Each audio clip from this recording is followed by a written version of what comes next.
ঢালিউডের জনপ্রিয় ক্ষণজন্মা অভিনেতা সালমান শাহ। তার রহস্যময় মৃত্যু আজও ব্যথার কারণ ভক্তদের জন্য।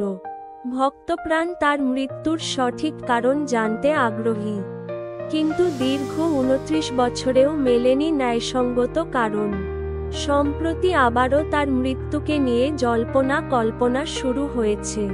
তার পরিবার রমনা থানায় হত্যা মামলা দায়ের করেছে। তারা সালমানের মৃত্যুকে পরিকল্পিত হত্যা দাবি করেছেন। এই মামলায় সালমানের সাবেক স্ত্রী সামিরা হককে প্রধান আসামি করা হয়েছে। অন্য আসামির তালিকায় রয়েছে গডফাদার আজিজ মোহাম্মদ ভাই, অভিনেতা ডনসহ আরও 11 জন। সালমান শাহের মৃত্যুর এত বছর পরও কমেনি তার ভক্তকুল।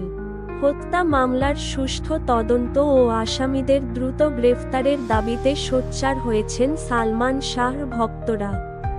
আগামী 1 নভেম্বর দুপুরে ঢাকার জাতীয় প্রেস ক্লাবের সামনে অনুষ্ঠিত হবে এক মানববন্ধন কর্মসূচি।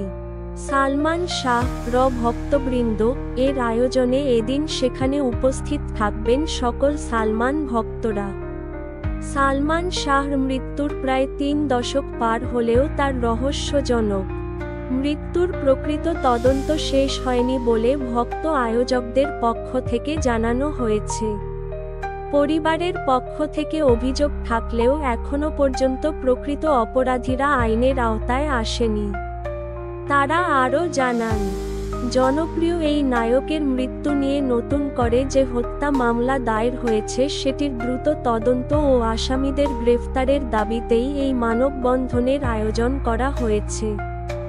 সামাজিক যোগাযোগ মাধ্যমেও চলছে এই মানববন্ধনে যোগ দেওয়ার আহ্বান। উল্লেখ্য, 1996 সালের 6 সেপ্টেম্বর রাজধানীর ইস্কাটনে নিজ বাসায় মারা যান সালমান শাহ। শুরুতে এটি আত্মহত্যা বলে দাবি করা হলেও তার পরিবার এবং ভক্তরা সবসময়ই বলে আসছেন এটি পরিকল্পিত হত্যা।